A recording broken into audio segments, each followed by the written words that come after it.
तो ये क्वेश्चन करते हैं, let a circle b given by, है ना, इक्वेशन दे रखी है ए और बी जीरो नहीं है। Find the condition on a and b if two chords each bisected by the x axis can be drawn to the circle from, है ना, एक पॉइंट दे रखा है। तो एक डायग्राम बनाते हैं, है ना, क्वेश्चन को विजुलाइज करते हैं।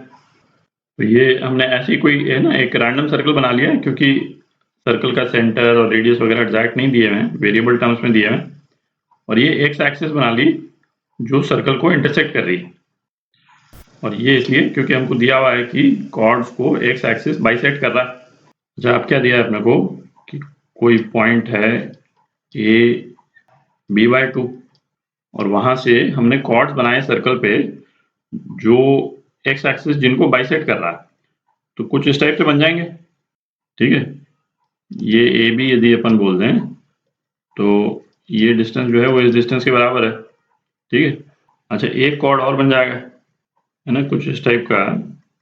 ये कॉर्ड बन गया और इस कॉर्ड को भी एक्स एक्सिस जो है बाइसेक्ट कर रहा है।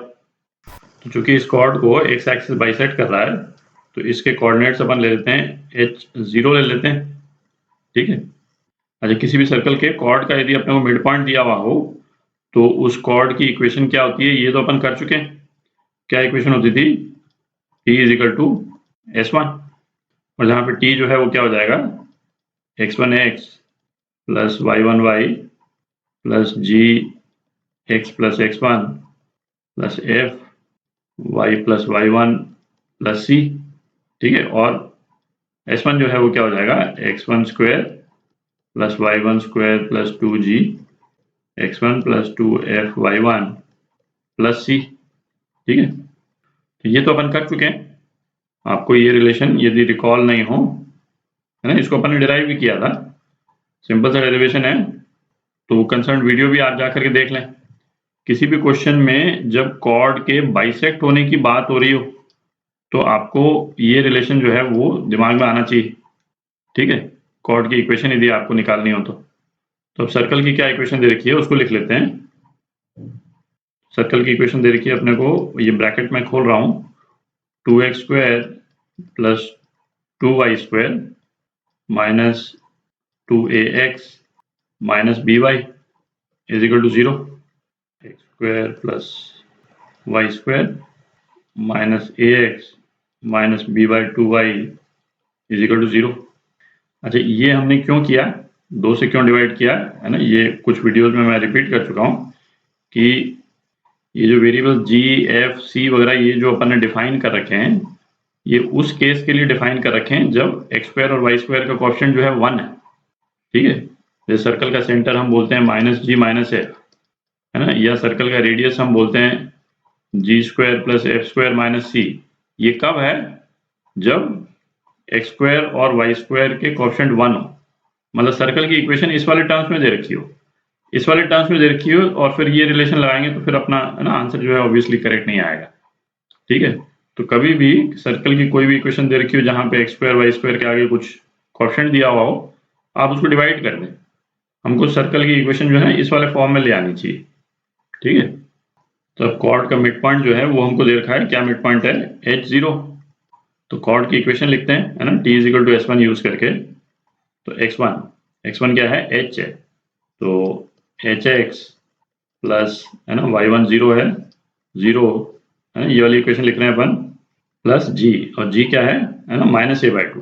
तो minus a by two x plus H, f क्या है, माइनस b बाई 4, तो minus b by 4 y plus 0, c तो 0 है ही, और इज इक्वल टू क्या हो जाएगा, x1 स्क्वायर मतलब h square plus y1 square जो 0 है प्लस 2gx1 ये क्या हो जाएगा, ये वैसे ही लिख लेते हैं, 2g कितना है, माइनस a, तो माइनस ah 2f(y1) 0 और c 0, ठीक है। तो ये रिलेशन हो गई, hx minus a by two x plus h minus by by 4 is equal to h square minus ah, ये आ गया। थोड़ी जगह बना देते हैं। अच्छा, ये इक्वेशन अपने पास में क्या आई, ये अपने पास में कॉर्ड की इक्वेशन आ गई। अच्छा, कॉर्ड जो है वो इस वाले पॉइंट से भी पास कर रहा है, ठीक है। तो इस वाले पॉइंट के कोऑर्डिनेट्स जो हैं वो इस इक्वेशन में डाल देते हैं। तो अपने पास में क्या आ जाएगा, है ना, ए बी बाई 2 डाल रहे हैं, तो ये आ जाएगा a h minus a square by 2 minus a h by 2 minus b square by 8 is equal to h square minus a H.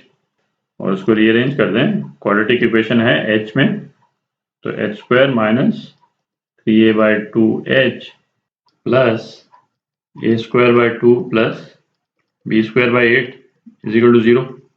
अच्छा, अब अच्छा ये h 0 वाला जो पॉइंट है ना, ये क्या पॉइंट था कि ये पॉइंट जो है वो इन कॉर्ड्स को बाइसेक्ट कर रहा है। तो हमको क्या चाहिए, h की रियल वैल्यूज चाहिए, और h की रियल वैल्यूज के लिए इस क्वाड्रेटिक इक्वेशन का जो डिस्क्रिमिनेंट है वो 0 से ज़्यादा होना चाहिए, ठीक है। ये कंडीशन सेटिस्फाई होनी चाहिए, तब हमको h की रियल वैल्यूज मिलेंगी। तो डिस्क्रिमिनेंट क्या हुआ इसका, बी स्क्वायर माइनस 4ac, तो 9a square by 4 minus 4ac, 2a square plus b square by 2, ये क्या होना चाहिए, 0 से ज़्यादा होना चाहिए। तो ये क्या आ जाता है, a square by 4 should be greater than b square by 2, मतलब ए स्क्वायर जो है वो 2b स्क्वायर से ज़्यादा होना चाहिए, ठीक है। तो ये आपका आंसर, ए और बी में ये रिलेशन होल्ड करना चाहिए ताकि ये कंडीशन सेटिस्फाई हो सके, ठीक है।